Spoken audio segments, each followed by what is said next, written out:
Hallo liebe Zuschauer, heute habe ich einige Themen zu den News auf meinem Whiteboard. Der erste Punkt ist, sind die grünen Aliens gelandet hier in Thailand auf dem Meer? Dann werde ich Stellung nehmen zu den Feinstaubbelastung hier in Thailand und was damit verbunden ist. Dann gibt es eine Änderung ab dem 1. April bezüglich dem Visum. Dann habe ich noch etwas für meine Mitglieder und einen kurzen Hinweis zum Stammtisch hier auf Koh Samui. Und was in Zukunft noch an Filmen von mir produziert worden sind.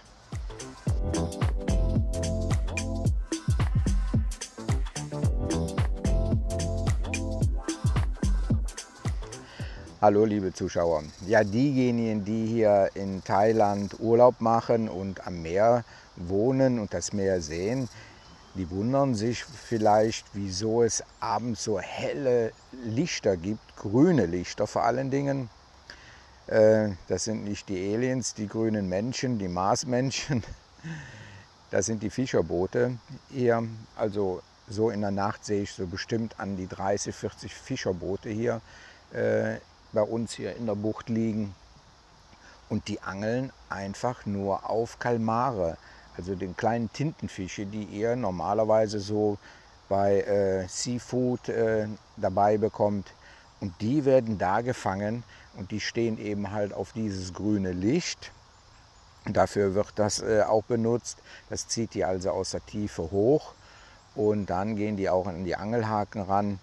Und wie ich gehört habe, wenn denn ein rotes Licht dabei ist, dann ernten die, dann holen die also auch die Haken denn hoch, wo die Kalmare denn dranhängen. Anscheinend ist das ein lukratives Geschäft, weil nämlich sehr viele draußen sind. Und das sind ganz kleine Boote, die sind so um die 5, 6 Meter nur groß. Die haben ringsherum große, starke Scheinwerfer. Ja, ein Generator natürlich, um den zu betreiben. Und ja, es ist ein schönes Bild, abends auf der Terrasse zu sitzen und sich das dann eben halt aus der Ferne anzusehen, diese grünen Lämpchen. Also die Marsmenschen sind hier in Thailand nicht gelandet. Ja, die Feinstaubbelastung ist weiterhin sehr schlecht, muss ich sagen. Wir können gerade Koh Phangan sehen, das hat also 13 Kilometer. Die Fernsicht ist gar nicht mehr drin. Ich würde das gleich mal hier einblenden. Das ist nur eine diesige Suppe, ist das. Ich habe von einem Zuschauer einen Link erhalten von der NASA. Und der Ursprung von diesem Diesien, von den Feinstaub, ist nicht, dass jetzt ja, die Luftfeuchtigkeit sehr hoch ist und das verdampft jetzt das Meer oder das Wasser. Nein, es sind eben halt, was produziert wird beim Abbrennen von den Feldern, was ich schon mal angesprochen habe. Hier wird ja noch das so betrieben in Asien, dass eben halt die Felder abgebrannt werden und die werden nicht umgepflügt oder kompostiert. Hier wird einfach ein Feuer gemacht und dann wird das alles gnadenlos abgefackelt und dann haben wir, wo wir über 1000 Kilometer unten im Süden sind, so von der Mitte von Thailand aus, wir bekommen dieses auch mit, aber auch ihr, denn die Erde dreht sich und ja, was soll ich dazu sagen? Ich zeige jetzt erstmal hier die Quellen von dem Feuer. Also das ist jetzt hier die Karte von der NASA. Die kann sich jeder linken. Ich würde die mal unten in dem Video reinbringen. Da kann man aktuell denn sehen am Tag, ich glaube auch stundenweise, welche Feuer hier auf der Welt gemacht werden. Die haben natürlich eine bestimmte Größe schon, also so ein kleines Feuer hier, das wird wohl nicht aufgenommen. Da muss also schon etwas Größeres sein. Und wenn man da eben halt mal nach Deutschland guckt, dann sind das so um die 10 höchstens Feuerstellen, größere Feuerstellen. Vielleicht sind da auch Häuser, die da gerade brennen, keine Ahnung. Aber dadurch wird ja jetzt der Feinstaub produziert. Und wenn man jetzt mal nach Asien rüber guckt, da sind Hunderte von Feuer, großen Feuern. Wie gesagt, die Farmer brennen alles nieder, weil das viel billiger ist.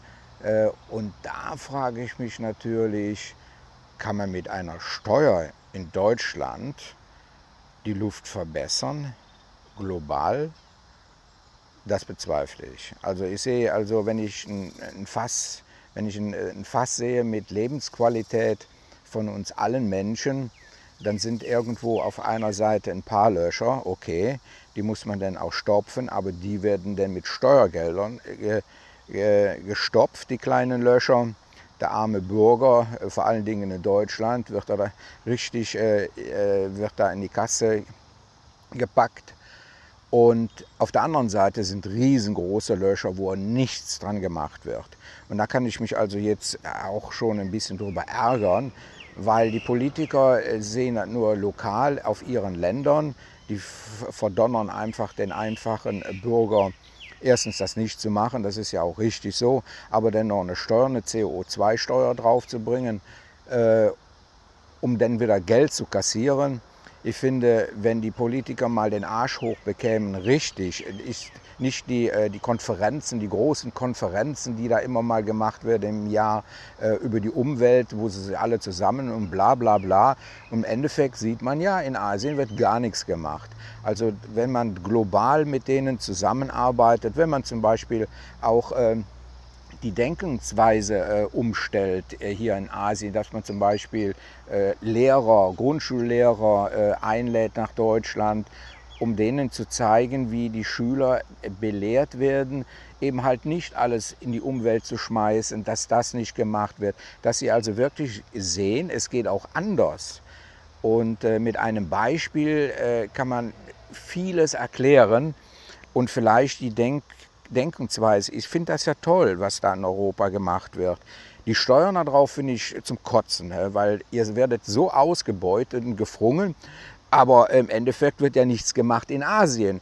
Und die Erde dreht sich eben halt und diesen Mief, den wir hier haben, habt ihr in 24 Stunden vielleicht bei euch. Ihr müsst ja auch sehen, wenn ein Sahara-Sturm losgeht, dann habt ihr auf einmal auf euren Autos Sahara-Sturm. Also ihr seid nicht nur lokal. Auch dieser Mist, der hier in der Luft geht, kommt zu euch. Und da wird nichts dran gemacht. Und das ist eigentlich die Aufgabe von den Politikern, sich mit den anderen weltweit wirklich zusammenzusetzen, vor allen Dingen auf der untersten Ebene, um auch hier den Generationen beizubringen, es geht anders, es ist umweltfreundlicher, aber die machen da oben eine Bla-Bla-Bla-Konferenz, dann ein paar Dokumente, da wird unterschrieben, aber an die Basis, und das sind die jungen Menschen hier, die wissen das gar nicht, dass es auch andere Wege gibt, die Umwelt zu schützen. Also da kriege ich also einen dicken Hals, wenn ich das immer höre. Da müssen wir eine Steuer drauf tun. Demnächst Methan, wenn man einen Futz ablässt, da wird ja Methan produziert, dann ist man auch dagegen. Da gibt es noch eine Futzsteuer demnächst. Aber es ändert sich dadurch nichts, nur dass der Staat noch mehr Geld einnimmt. Und ich frage mich nur immer, die Milliarden, wo gehen die hin? Ja, eingangs sagte ich ja, mit dem Visum hat sich was geändert. Im letzten Monat war es ja noch, dass man, wenn man ein Touristenvisum beantragt hat, hatte man 45 Tage bekommen. Und mit einer Verlängerung von 30 Tagen hier bei der Immigration war das ja auch noch möglich. Man hat ja gehofft, dass man durch dieses Angenehme, dass man also länger hier bleiben kann, ohne großen Papierkram, dass das beibehalten wird, ist aber ab dem 1. wieder zurückgerudert worden. Jetzt haben wir also nur noch 30 Tage, die normal sind. Und dann kann man sehr wohl noch zur Immigration gehen und nochmal um 30 Tage verlängern, also sprich 60 Tage. Das ist eigentlich die Änderung, die da stattgefunden hat. Ja, meine lieben Mitglieder, es tut mir leid, dass ich also mein Wort nicht gehalten habe, dass ich montags immer die neuesten Filme für euch reinbringe, weil ich weiß es nicht, aber in der letzten Zeit bin ich ziemlich dünn gewesen mit neuen Filmen, da ich also nur einen immer 2 Tage voraus produziert habe. Da waren viele Umstände, die dazu beigetragen haben. Also ich hatte einfach kein Filmmaterial. In den letzten Tagen klotze ich mal wieder richtig rein. Ich bin also an vielen, vielen Stränden jetzt hier schon auf Samui gewesen, um die zu dokumentieren, wie es momentan hier aussieht.